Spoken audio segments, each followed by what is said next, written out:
O TDAH, se a gente for definir, são aquelas pessoas que desde sempre, ninguém vira TDAH, né? Porque tem gente que com 30 anos, eu sou TDAH. Não, você tem que ter sido sempre, né? Onde você tem o lobo frontal funcionando menos, e o lobo frontal é o grande maestro da orquestra cérebro. A orquestra cérebro é o quê? Tudo é pensamento. Então, o lobo frontal, ele filtra o excesso de pensamento, e o excesso e a velocidade desse pensamento. Quando esse freio vem freando menos, o TDAH ele tem mais pensamento e numa velocidade muito maior. Então ele capota na sua própria velocidade.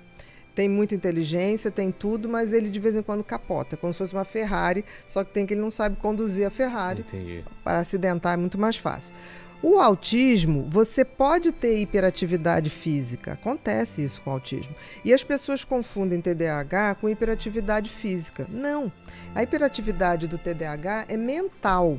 Você pode ter uma pessoa super zen, por isso que antigamente se falava TDAH predominantemente desatentivo. Que predominava mente desatentivo. Tá. Era aquela criança que estava ali na escolinha, não fazia bagunça, não fazia nada, mas também não tinha noção do que estava fazendo ali. Se a professora perguntasse, a pessoa não sabia dizer, porque estava em outro lugar, o pensamento já estava fora dali. Então, durante muito tempo, se confundiu, e até hoje se confunde, hiperatividade física com TDAH. Não é. Ele pode estar presente, a hiperatividade física? Pode. E como no autismo você tem a hiperatividade física por hipersensibilidade, não por excesso de atividade cerebral, muita gente confunde as duas coisas, principalmente em criança. Entendi. E tinha uma escola antiga que colocava como se o TDAH fosse um tipo de autismo. Por quê? Os dois têm hiperfoco. O que é hiperfoco? É aquele assunto que, para o TDAH, faz o cérebro dele funcionar direitinho. Porque dá tesão e ele se alinha e ele consegue fazer aquilo maravilhosamente bem. No caso do autismo, ele não tem o hiperfoco pela mesma maneira, pela mesma função. Ele tem um hiperfoco porque ele tem um traço muito obsessivo. Então, ele quando para numa coisa, você está conversando com uma pessoa que tem autismo, ele tende a repetir a mesma história várias vezes. Entendi. Ele tem muitos rituais. Como tem gente que fala assim, fulano tem toque. Não, dentro do autismo você tem sintomas toque. Porque é como se aquela criança precisasse reafirmar a realidade. Então ele quer as mesmas coisas do mesmo jeito sempre. Se ela gosta da textura do plástico, ela vai querer. Sim, por quê? Você concorda que o autismo ele tem uma hipersensibilidade para o mundo. Tá? Então é o toque, é a sensibilidade auditiva. Então quando ele começa a ter certas coisas e aquilo se dá bem, ele quer aquela segurança. Ele não quer arriscar outra coisa. Então eles tendem a repetir sempre a mesma coisa. Você tira um brinquedo, ele... Não, vamos brincar disso.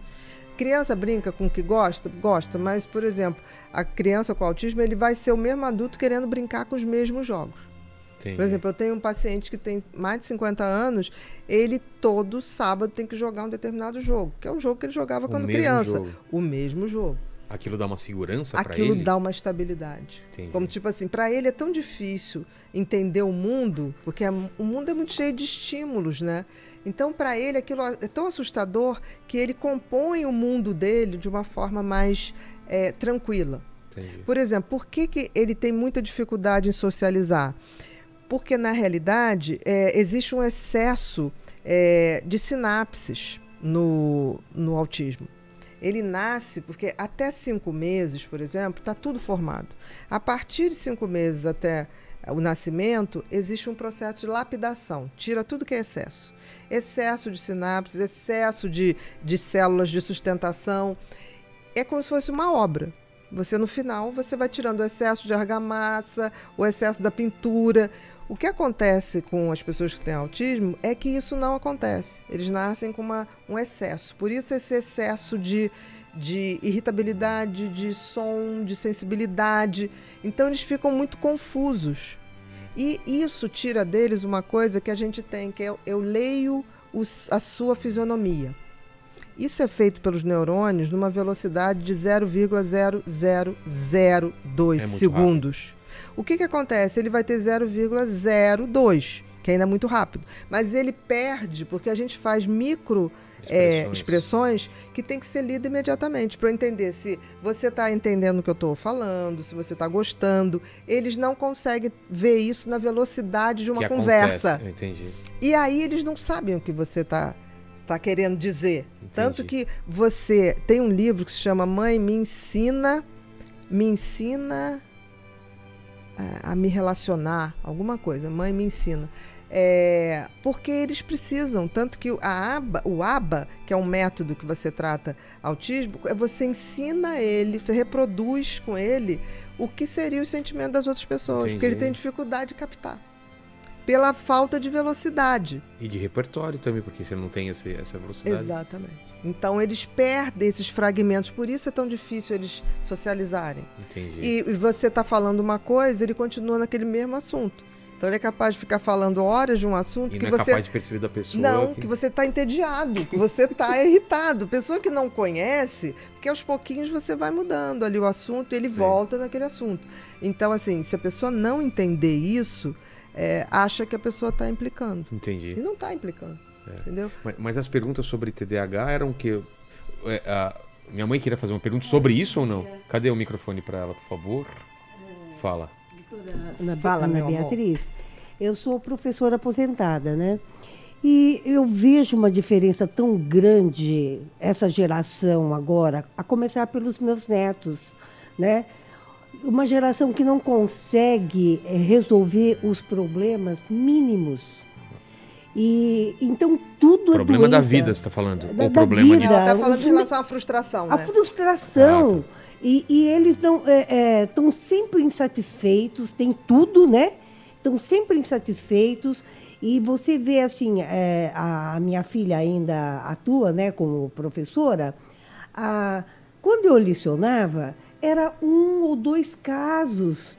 De ansiedade. De ansiedade. De agora não, agora é geral. É geral. É uma geração, assim, doente. Uhum. Eu estou, assim, muito preocupada. Uma geração que não consegue resolver um probleminha mínimo. Mas de qual é a frustração. pergunta sobre isso? Então, eu Por quê? queria saber o porquê, Tá. se é através da tecnologia, Da hiperestimulação, da né? hiperestimulação, exatamente. Eu acho que a gente tem 3 aspectos. A gente antes não sabia fazer diagnóstico e criança não abria a boca, né? Criança tinha, assim, se falar, apanha. Então a criança era moldada para ser um objetozinho de tipo assim, não se mete em assunto de adulto, vai dormir, né? Então eu acho que a gente abriu um campo para essas crianças também falarem, coisa que não conseguia. Segundo, o tempo que a gente vive é um tempo de hiperestímulo. Total. Né? Principalmente as novas gerações. Você vê, celular, gente, é uma coisa de pouco tempo. Eu fui ver celular no Japão, quando eu tinha 26 anos, achei todo mundo teria TT, que andava na rua falando. E eu fui pra lá porque eu trouxe um fax, que era uma coisa genial.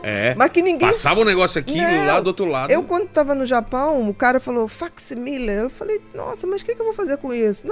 Aí o gerente do hotel falou, olha, eu vou te passar um. Aí aquilo, eu falei, não tô acreditando, se materializa do outro lado. Era uma coisa Comprei assustadora. um troço, cheguei, dei pra minha mãe de presente, ela, minha filha, ninguém tem isso. Eu vou passar pra quem? Receber de quem? Não tem como passar fax. E o pessoal já tinha celular, então eu achava que o pessoal falava sozinho na rua, até entender o que estava acontecendo.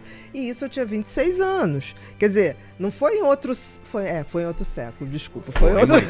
Mas foi muito rápido. Desculpa. Mas foi muito rápido. Foi muito outro rápido. século. Aí, de repente, todo mundo tem celular.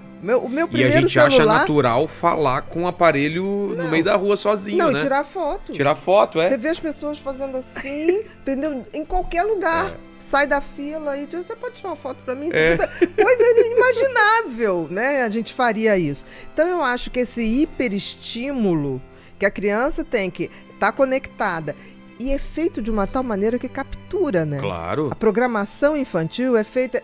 A programação infantil pra gente é absolutamente irritante, porque repete 200 vezes. Mas as crianças gostam, elas precisam fixar a informação. Exato. Então é feito para isso.